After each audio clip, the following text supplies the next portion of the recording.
Carrie, there are so many viral videos of you schooling the press. Here is one of them. You know, I did a little, actually, Anthony, how old are you? 20. Are you a journalist? No. Well, you did better research than half these people. Let's talk about election deniers. Here's 150 examples of Democrats denying election results. Oh, wow, look at this. This is from Joe Biden's press secretary. Reminder, Brian Kemp stole the gubernatorial election from Georgians and Stacey Abrams. Democrats saying that. Is that an election denier?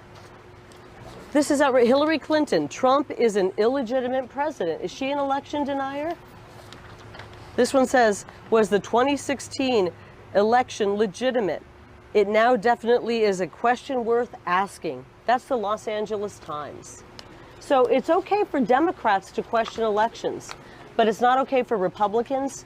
It's a crock of BS. Every one of you knows it. We have our freedom of speech, and we're not going to relinquish it to a bunch of fake news propagandists. If you want a copy of these, I'm sure that Anthony would help you get a copy and help you learn how to be journalists, but look it up.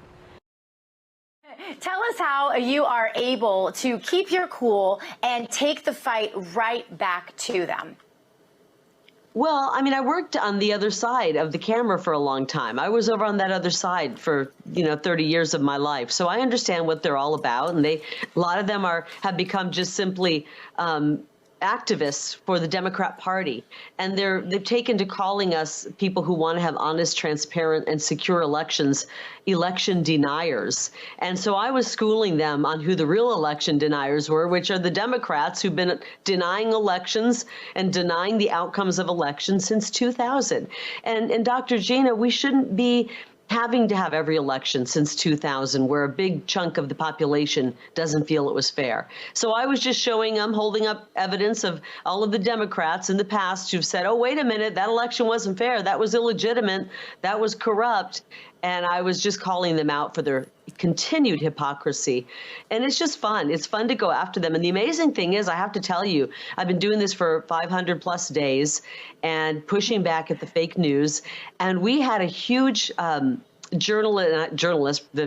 the fake news scrum around us about a week ago with media outlets from all over the world. I'm talking Japan, Sweden, Norway, the UK, Australia, you name it, they're covering us. And then we had national news and local news.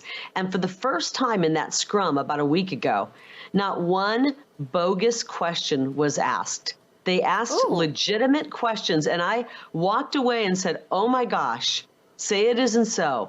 I think I might be training these people how to be real journalists.